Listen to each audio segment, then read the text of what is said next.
আসসালামু আলাইকুম রহমতুল্লাহ। আজকে খুবই দুঃখ ভারাক্রান্ত মন নিয়ে একটা ভিডিও করতেছি। ভিডিও করার মুড নাই, তারপরও ভাবলাম যে ভিডিওটা করা উচিত। আপনারা অনেকে জানেন আমাদের মুসলিম ভাই বোনরা কি পরিমাণে নির্যাতনের শিকার। এটা আপনারা অবশ্যই ফেসবুক মিডিয়া নিউজের মাধ্যমে আপনারা দেখতেছেন। ঈদের পর থেকেই ফেসবুকে ঢুকে কোনোভাবে শান্তি পাচ্ছি না, একটা না একটা নিউজ আসতেছেই।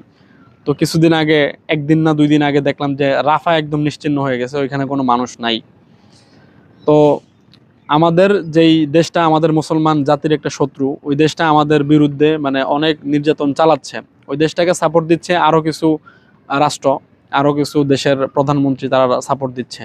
তো যাই হোক, আসল কথা যেটা সেটা হচ্ছে আগামীকাল 7 এপ্রিল আমাদের মুসলিম ভাই বোনেরা বিশেষ একটা দেশের বিরুদ্ধে, গণহত্যার বিরুদ্ধে, শিশুদের পক্ষে, অসহায় মুসলিম নারীদের পক্ষে, মুসলিম জাতির পক্ষে তারা হরতালের ডাক দিছে।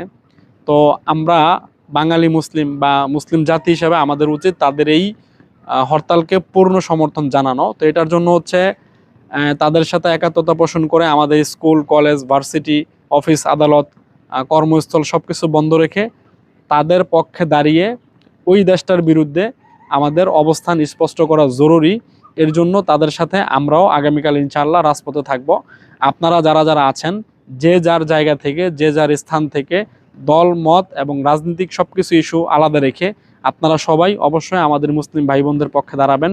আপনাদের সবার কাছে এটাই কামনা করি এবং আপনাদের সবার পূর্ণ সমর্থন আশা করতেছি। ইনশাআল্লাহ আমরা যে যেখান থেকে পারি সেখান থেকে আমরা আগামীকাল রাজপথে থাকবো ইনশাআল্লাহ।